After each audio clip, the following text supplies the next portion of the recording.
What is the meaning of surrender? Let's try and understand this. It's easy to say, Shri Krishna Sharanam Mama. But just saying it doesn't mean that we have reached the state.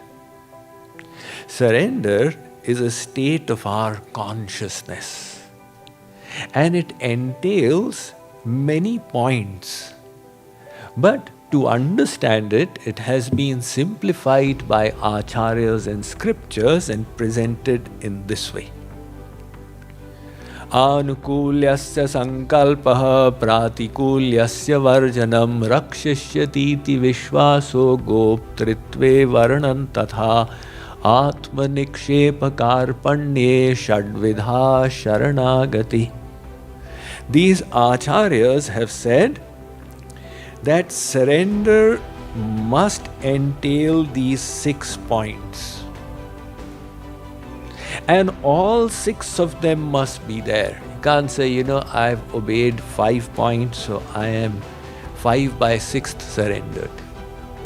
If an airbus has got one wire loose, the whole airbus is not functioning.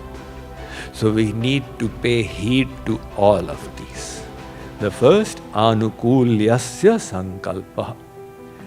The personality we are surrendering to, God and Guru, desire as per their desire. They desire us to be humble and pure, so you desire the same for yourself. They desire us to engage in devotion, you desire the same for yourself. A very simple thing. Mirabai said, if Sri Krishna wishes me to laugh, I will laugh. If he wants to make me cry, so be it. If he wishes to neglect me, who are you? I don't know. Never mind. If he decides to kill me with his divine disc, well, he is welcome too. For me, Giridhar Gopal is my eternal beloved, irrespective of what he does and how he behaves. Now, in practical life, it boils down to acceptance of life. Some people are always struggling with their life. They are struggling with their job. I don't like the job. I don't like the city. With their family, I don't like my family. So their whole life is in a discord with what God has placed them in. And the reverse of that is serene acceptance. The moment you are willing to accept, then all the inner turmoil ceases. That is why the second point is pratikulyasya varjanam. Not to do a pratikul sankalpa against the will of God. So if you go deeper, why is this forbidden? Because the constitutional position of the soul is servant of God. The soul is an energy of God, and the energy's duty is to serve the energetic. So being God's little soul energies, we are meant to serve Him and please Him. Of course, you should try to make your life a success as per your understanding. But if things are not working out, then not to complain against God, why did He do this to me? The moment we say, why did God do this to me? The surrender breaks. So there's a beautiful verse in the Bhagavatam. It says He will bestow it, His divine property, on us souls, if we fulfill these three conditions. Keep waiting for the divine grace. Don't lose patience. Arey, he has forgotten me, he will never grace me. Be optimistic, he will definitely grace me. If there is a delay, the delay is from my side. Second condition, whatever joys and sorrows come in your life as a consequence of your past karmas, accept them without complaining. And actually, it is through those adversities that we grow, that we rise, that we lift ourselves. Because growth means what? There is reason to be disturbed, but you are not disturbed. There's reason to be attached, but you are not attached. There's reason to be proud, but you are not proud. There's reason to be irritated, but you are still calm. That is the meaning of progress. And such progress only happens in adverse situations. And the third, with your body, with your vani, your words, with your mind, keep offering your respects to God. So the second point in surrender is don't desire against His desire. And the third point then is to have faith that He is protecting me. He knows that we need oxygen to breathe, and He has created the plants that produce oxygen for us. They are automatic air purifiers. So He has ensured that He is protecting us. So do not feel fearful. Oh my God, what will happen? He is taking care of all the creatures in the world. The little ants are by the trillions. And you don't find, oh my God, 1 billion ants there died. Whatever they need is provided. And the elephants, they eat so much. I saw how God has equipped the elephant with such a fantastic memory that 365 days he goes to 365 places. Because such a big creature, if he repeats, people will be all ready. So it is God who is protecting. This is when we are not fully surrendered. And when we choose to surrender ourselves, have full faith, like Draupadi did, then there'll be a more powerful and direct intervention. I have heard the story of Judge Swami. There used to be a Judge Swami living in Haridwar. So he was previously a judge in Mathura, and then he became a Swami. But his story became very famous. How he became a Swami was quite astonishing. There's a famous Bihariji temple in Vrindavan, and by the side of that a Brahman used to live. He had to take a loan to get his daughter married, and he took the loan from a sahukar, a mahajan, money lender. So he was returning it in installments, and the money lender would note it in front of him. But at the end, he was also maintaining a fictitious account. And when the whole payment was complete, he said that you have not made any payment, and he filed a case in the court. So now the appeal came from the court. The magistrate, he sent the clerk with the notice. And the clerk came to meet the Brahman and said that you have not paid your loan. He said, of course I have paid back my loan. The clerk said, is there any witness? He said, yes, there is a witness. Bihariji is a witness. Sri Krishna. So the matter came in front of the court. And the judge said, you have paid? Yes, I have paid. Who is the witness? He said, Bihariji. All right then, get him to the court. So the next hearing was decided, and this Brahman cried and cried and cried before Sri Krishna, the temple, and said, no, you have to protect me. So this is a real story. The judge opened the proceedings and the announcement was made, because it was noted in the records that Bihari is a witness. Witness Bihari Hazir ho. Nobody came. Again the call went out, witness Gawahi Bihari Hazir ho. Still nobody came. And in the third call, one man walked up. He was all covered in a blanket, and his face was also covered.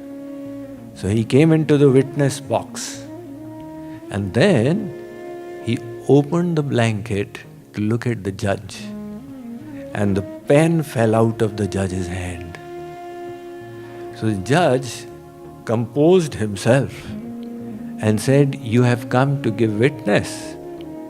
And the man said, yes. This person has paid this much on this date, this much on this date, this much on this date. So he said, what is the proof? He said, he's got another register inside, in this particular cupboard.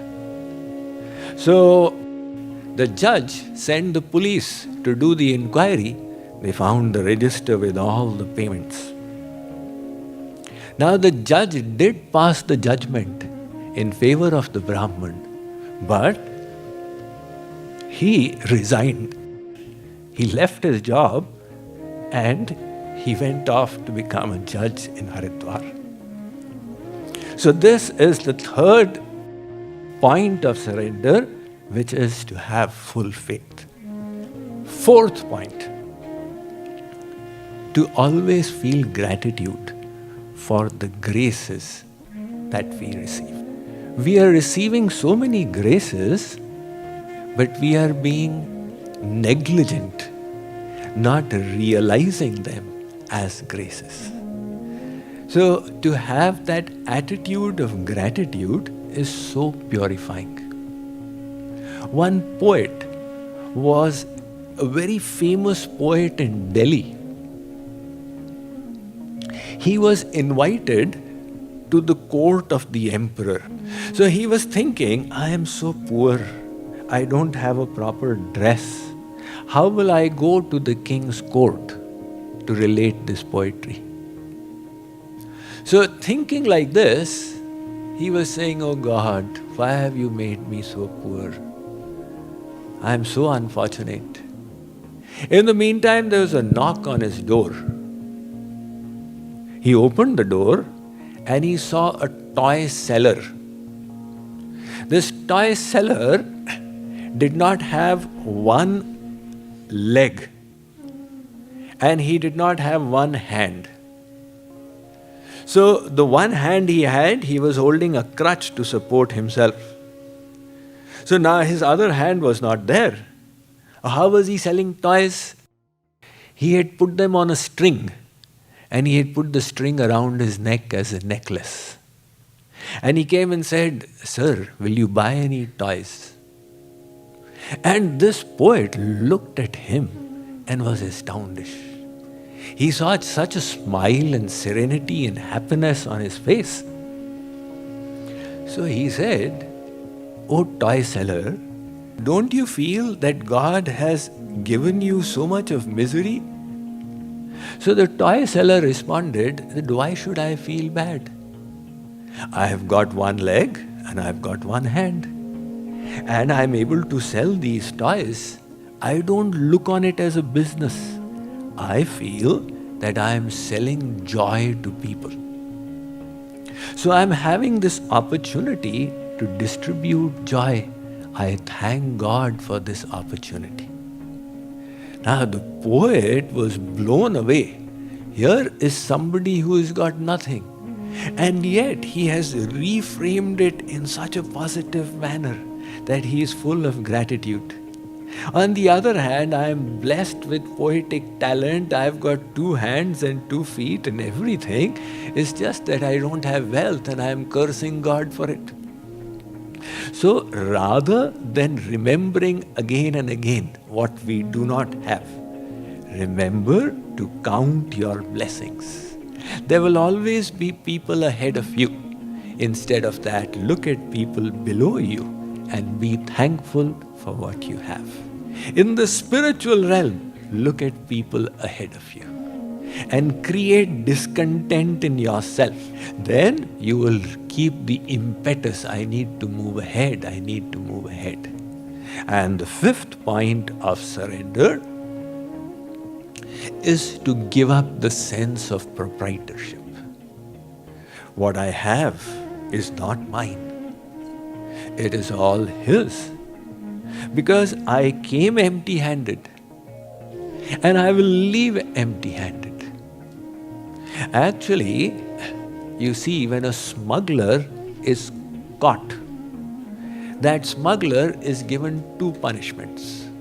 Firstly, whatever he has is snatched away by the police. Give it, all that you looted. And the second, he is given punishment separately for smuggling. Likewise, whatever we have accumulated, at the time of death it will be taken away. And the sins we do in accumulating, we'll have to bear the consequences. So why be proud about it all? Rather than seeing yourself as the owner, see yourself as the caretaker. You are the caretaker of your family, it is not your family. You are the caretaker of your house, it is not your house. That is why when Chandragupta asked his guru Chanakya, there was this wise Pandit called Chanakya, and he empowered a warrior called Chandragupta. And Chandragupta slowly grew and grew and grew so powerful that he defeated all the Greeks and he established a huge kingdom, the biggest kingdom in Asia at that time, second only to Alexander's. So Chandragupta united all of Bharatvarsha at that time, and he asked his guru Chanakya, as per your Vedas, what is the position of the king apropos the subjects? So Chanakya answered, the king is the servant of the people and nothing more than the servant. So we are all the servants of God, which means that whatever we have, we are only caretakers of it. And He is the actual owner. And the 6th point of surrender is to surrender ourselves and also surrender the pride of having surrendered. Not to harbor this thought, oh, I am surrendered, the other guy is not. Or I am more surrendered than the other guy. Surrender means to think that I am the worst. Surrender means to think that if ever I have done anything good, it's only because I have received graces. In fact, to see the lack, that as per the graces I have received, I have not done what I should have done. This spirit of humbleness, that if I have done any good, it is by the grace of God. This is essential for surrender. And if it gets replaced by this feeling, oh, I am surrendered, then surrender finishes. So no devotee will ever think that they are a devotee. No surrendered soul will ever think that they are surrendered souls. They will only be aware of their deficiencies and feel that, my God, I have yet to surrender so much.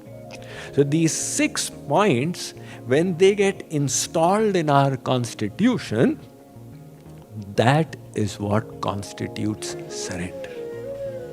So when we reach that stage of thinking, of behaving, of believing, at that time we then attract the divine grace.